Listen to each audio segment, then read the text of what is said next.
Fiat 1100 குறிப்பாக இந்தியாவில் Fiat Padmini என்று அன்புடன் அழைக்கப்படும் இந்த கார் இந்திய ஆட்டோமொபைல் வரலாற்றில் ஒரு நீங்காத அடையாளமாகும்.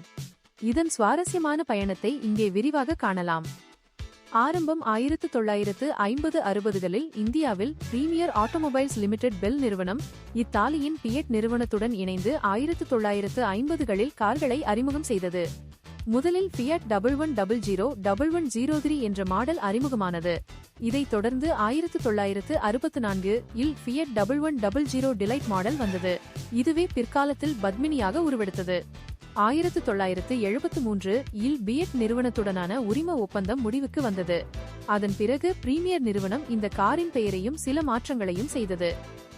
1973 ஃபியாட் என்ற பெயரை பயன்படுத்தும் உரிமம் முடிந்தவுடன் இந்திய தன்மையுடன் இருக்க வேண்டும் என்பதற்காக சித்தூர் ராணி பத்மினியின் நினைவாக இந்த பெயர் சூட்டப்பட்டது.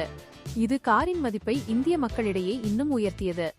முழுமையாக இந்தியாவிலேயே தயாரிக்கப்பட்ட கார் என்ற பெருமையை இந்த கார் பெற்றது. 1970கள் முதல் 1990களின் தொடக்கம் வரை அம்பாசிடர் காருக்கு போட்டியாக பத்மினி திகழ்ந்தது. 1089 சிசி 4 சிலிண்டர் பெட்ரோல் என்ஜின். இது சுமார் 40 பிஹெச்பி சக்தியை வெளிப்படுத்தியது. ஸ்டியரிங் காலமிலேயே கியர் மாற்றும் வசதி கொண்டது. இது அன்றைய காலத்தில் மிக நவீனமாக கருதப்பட்டது. அம்பாசிடர் அரசு அதிகாரிகள் மற்றும் பெரிய குடும்பங்களுக்கு பிடித்தமானதாக இருந்தபோது பத்மினி இளைஞர்கள், நடுத்தர வர்க்கத்தினர் மற்றும் திரையுலக நட்சத்திரங்களின் விருப்பமாக இருந்தது. குறிப்பாக தமிழ் மற்றும் இந்தி திரைப்படங்களில் கதாநாயகன் காரோட்டும் காட்சிகள் என்றால் அதில் பெரும்பாலும் பத்மினி கார் தான் இடம்பெற்றிருக்கும். பத்மினி கார் என்றாலே பலருக்கு நினைவுக்கு வருவது மும்பையின் கருப்பு மஞ்சள் டாக்ஸிகள் தான். குறுகிய சந்துகளில் எளிதாக திரும்பும் வசதி மற்றும் குறைந்த பராமரிப்பு செலவு காரணமாக டாக்ஸி ஓட்டுநர்களின் முதல் தேர்வாக இது இருந்தது. 1980களின் இறுதியில் மாருதி 800 வருகைக்கு பிறகு பத்மினியின் ஆதிக்கம் குறைய தொடங்கியது.